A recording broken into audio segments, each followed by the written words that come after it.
Number 1 India news पर दिन भर की सबसे बड़ी खबरें देखिए सिर्फ रात 10 बजे शिवानी शर्मा के साथ। नमस्कार, मैं हूँ आपके साथ शिवानी शर्मा और आप देख रहे हैं number 1 India news. Number 1 India news में आप सभी का एक बार फिर से बहुत बहुत स्वागत है। आइए रुक करते हैं आज की खबरों की तरफ।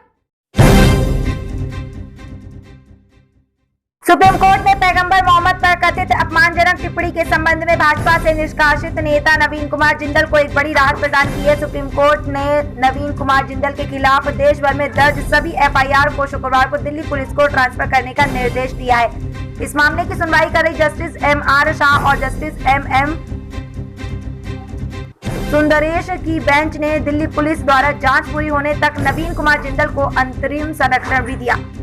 सुप्रीम कोर्ट ने जिंदल को उनकी कथित टिप्पणी पर दर्ज एफआईआर को रद्द करने के लिए दिल्ली हाईकोर्ट जाने की अनुमति दी और कहा कि भविष्य की सभी एफआईआर की जांच के लिए दिल्ली पुलिस को हस्तांतरित की जाएंगी।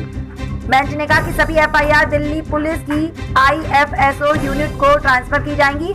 8 सप्ताह तक आरोपी के खिलाफ कोई पारंपरिक कार्रवाई या आगे की एफआईआर दर्ज नहीं की जाएगी ताकि वे दिल्ली हाईकोर्ट के समक्ष अपना उचित उपाय कर सके। शीर्ष अदालत ने इससे पहले भाजपा की निलंबित प्रवक्ता नुपुर शर्मा को एक टीवी बहस के दौरान पैगंबर पर उनकी टिप्पणी को लेकर कई राज्यों में उनके खिलाफ दर्ज एफआईआर शिकायतों के संबंध में इस तरह की राहत प्रदान की थी। कोर्ट ने कहा था कि एफआईआर की जांच दिल्ली पुलिस के intelligence fusion and strategic operations IFSO द्वारा की जाएगी। एक टीवी डिबेट के दौरान पैगंबर पर नुपुर शर्मा की टिप्पणी का देश भर में विरोध शुरू हो गया था और कई खाड़ी देशों ने तीखी प्रतिक्रिया व्यक्त की थी। बाद में भाजपा ने उन्हें पार्टी से सस्पेंड कर दिया।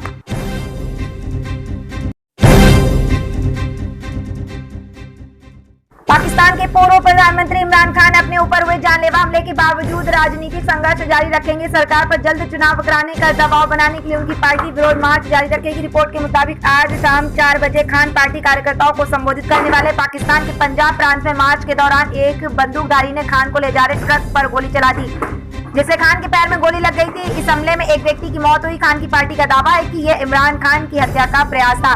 खान की पाकिस्तान तहरीक-ए-इंसाफ पार्टी पीटीआई के वरिष्ठ नेता फवाद चौधरी ने आरोप लगाया कि यह हमला खान पर एक सुनियोजित हत्या का प्रयास था और वह बाल-बाल बच गए। हमला किसी 9 mm की पिस्तौल से नहीं बल्कि एक स्वचालित हथियार से किया गया। पुलिस ने कहा था कि हमले में एक व्यक्ति की मौत हो गई है जबकि 7 घायल हो गए हैं। हालांकि डॉन अखबार ने शुक्रवार को कहा कि एक व्यक्ति की मौत के अलावा 14 लोग घायल हुए हैं। कानपुर शहर में कूड़े से सीएनजी और बिजली के उत्पादन का रास्ता गुरुवार को साफ हो गया है। प्रधानमंत्री के सरकार ने गुरुवार को वीडियो कॉन्फ्रेंसिंग के जरिए कानपुर समेत यूपी के 5 शहरों में इसकी तैयारी करने का निर्देश दिया। प्रमुख सचिव नगर विकास अमृत अभिजात को इसकी कार्ययोजना बनाने के लिए कहा। कानपुर के पनकी में नगर निगम के साथ मिलकर CUGL प्लांट लगाएगा। इसका प्रस्ताव पहले ही शासन स्तर पर लंबित था, जिसे अब हरी झंडी मिलनी तय है। जल्दी CUGL के साथ MOU पर हस्ताक्षर होंगे। सूखे कूड़े से बिजली और गीले कूड़े से सीएनजी तैयार होगी। वीडियो कॉन्फ्रेंसिंग में कानपुर से अपर नगर आयुक्त सूर्यकांत त्रिपाठी और पर्यावरण अभियंता RK पाल मौजूद रहे। घरों और पंपों पर की जाएगी सीएनजी की आपूर्ति। प्रस्ताव के मुताबिक पनकी भवसिंह स्थित कूड़ा निस्तारण प्लांट में रोजाना 24,000 किलो सीएनजी का उत्पादन होगा, जिसकी आपूर्ति घरों और सीएनजी पंपों पर की जा सकेगी। CUGL का आकलन है कि कम से कम 1000 मीट्रिक टन कूड़ा उसे प्लांट में मिलेगा। सीएनजी की आपूर्ति के लिए CUGL को ज्यादा दिक्कत इसलिए नहीं होगी क्योंकि पनकी प्लांट के पास ही उसकी पाइपलाइन गुजर रही है। जो सीएनजी तैयार होगी उसे पाइपों के जरिए पंपों और घरों तक भेजा जा सकेगा।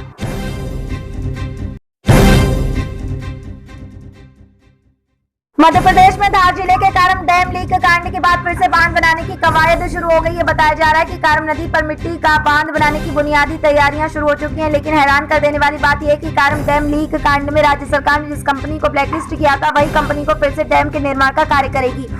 बांध में आई दरार के बाद सूबे की शिवराज सरकार ने निर्माण का ठेका लेने वाली दिल्ली की ANS कंस्ट्रक्शन प्राइवेट लिमिटेड और ग्वालियर की फर्म सारथी कंस्ट्रक्शन के सिविल ठेका पंजीयन निरस्त करते हुए दोनों ही कंपनियों को ब्लैकलिस्ट कर दिया था। लेकिन बावजूद इस क्षतिग्रस्त और निर्माणाधीन बांध के अधूरे काम को आगे भी यही कंपनियां पूरा करेंगी।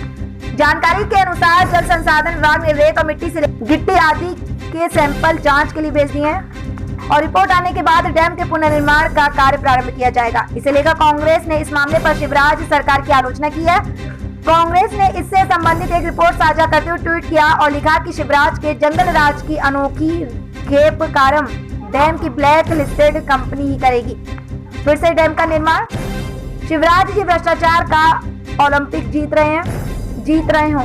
जिसके बाद जल संसाधन विभाग ने तर्क देते हुए बताया कि कॉन्ट्रैक्ट के मुताबिक बांध निर्माण के 5 साल तक मेंटेनेंस की जिम्मेदारी मूल ठेकेदार की ही होगी।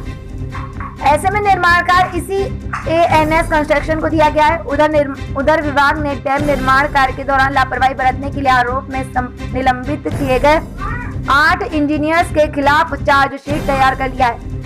आपको बता दें कि 14 अगस्त 2022 को डैम में दरार आने के बाद हड़कंप मच गया था, जिसके बाद डैम का पानी बाहर निकाला गया, जिससे 21 गांव पूरी तरह डूब गए थे।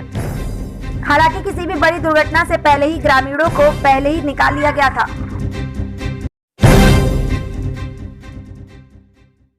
उत्तराखंड के 5 प्रमुख शहरों में धामी सरकार नई टाउनशिप का प्लान कर रही है। इन मिनी शहरों को विकसित करने के लिए मुख्यमंत्री पुष्कर सिंह धामी ने विशेषज्ञों की टास्क फोर्स का भी गठन किया है। सरकार ने शहरों में बढ़ते आबादी के दबाव को देखते हुए निर्णय लिया गया। इन नए शहरों में रिहायशी क्षेत्रों के साथ IT कंपनियों सहित रोजगार परक संसाधनों के लिए विशेष रूप से स्थान आरक्षित होगा। सीएम धामी के अनुसार इस योजना को धरातल पर उतारने के लिए विशेषज्ञों की टास्क फोर्स गठित की गई। ये विशेषज्ञ जिलावार आने वाले प्रस्तावों का अध्ययन करके टाउनशिप के विकास के लिए सुझाव देंगे। सरकार ने 5 साल के भीतर ये 5 शहर विकसित करने का लक्ष्य रखा है। जिलावार अधिकारियों से टाउनशिप के लिए प्रस्ताव मांगे गए हैं। इन प्रस्तावों का अध्ययन करने के बाद सबसे उपयुक्त स्थान का चयन किया जाएगा। इसलिए जरूरत राज्य में इस वक्त नगरीय क्षेत्रों की संख्या 100 से ऊपर है। प्रमुख रूप से ये देहरादून, हरिद्वार, नैनीताल और US नगर में आबादी का दबाव ज्यादा है। हालिया कुछ वर्षों में औद्योगिक और कारोबारी गतिविधियां बढ़ी हैं। IT, फार्मा समेत विभिन्न सेक्टर में संभावनाओं में भी काफी इजाफा हुआ है। इसे देखते हुए आवश्यक बुनियादी ढांचे और संसाधनों से पूर्ण क्षेत्रों की जरूरत महसूस हो रही है। कुछ राज्यों में पहले ही नई टाउनशिप विकसित करने के प्रयोग हो चुके हैं और काफी सफल भी रहे हैं। मोहाली फार्मूला है। कारगर चंडीगढ़ पर आबादी का दबाव बढ़ने पर वहां 19 किलोमीटर दूर मोहाली को बसाया गया था। आज मोहाली एक शानदार शहर का रूप ले चुका है। चंडीगढ़ की तर्ज पर इसे सेक्टरों में विभाजित करते हुए विकसित किया गया। इस वक्त 100 से ज्यादा सेक्टर है। मोहाली की पहचान इसके अंतर्राष्ट्रीय स्टेडियम के साथ साथ IT सेक्टर के लिए भी है। नए शहर की योजनाएं परवान नहीं चढ़ी। उत्तराखंड में नई टाउनशिप बनाने की योजना अब तक परवान नहीं चढ़ पाई। पूर्व में ND तिवारी सरकार ने नया देहरादून और हरीश रावत सरकार ने पचवा दून क्षेत्र में स्मार्ट सिटी बनाने की तैयारी की थी।